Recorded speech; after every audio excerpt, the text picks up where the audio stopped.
Welcome to Standard Chartered Money Insights, a podcast series by Standard Chartered Bank that brings you market views and insights on the go.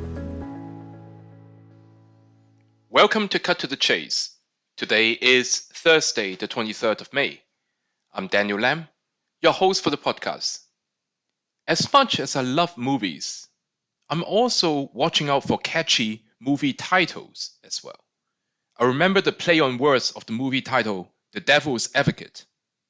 Now, our investment process always demands us to stay objective, not to be biased, and try to take into account a full spectrum of relevant points before making our investment decisions.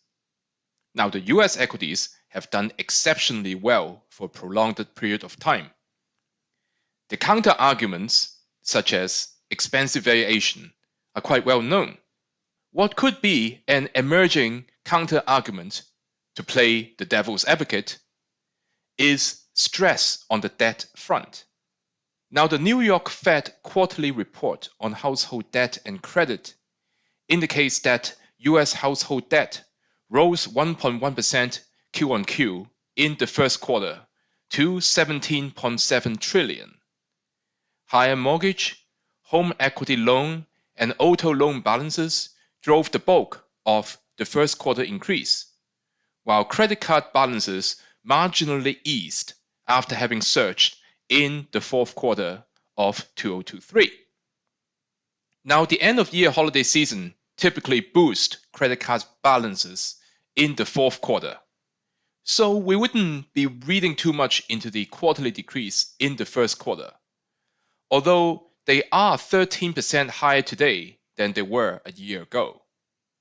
Moreover, the first quarter rise in home equity loans is the highest since Q2 2008. Interestingly, transitions into serious delinquencies, i.e. 90 days or more default on payments, have risen sharply for credit card and auto loans. Auto loan delinquencies are nearing their financial crisis high, and serious credit card delinquencies are approaching levels associated with recessions. Now, does that mean US consumers are under some pressure? Well, mortgages account for the largest share of household debt, and the rise in mortgage delinquencies remains low relative to history, so that is a saving grace. Now, while consumer loans' increasing transition into serious delinquencies seems to be concerning, it does not yet suggest that the recession is at our doorstep. So we do need to monitor the health in the mortgage markets, as well as the labor market and the unemployment rate. The trend for these over the next 3 to 6 months will be key to determine if there were to be heightening risk for US assets. That is all from me for today. As always, if you enjoy this podcast, please don't forget to rate and like it. Thanks for listening, and we wish you a happy day ahead.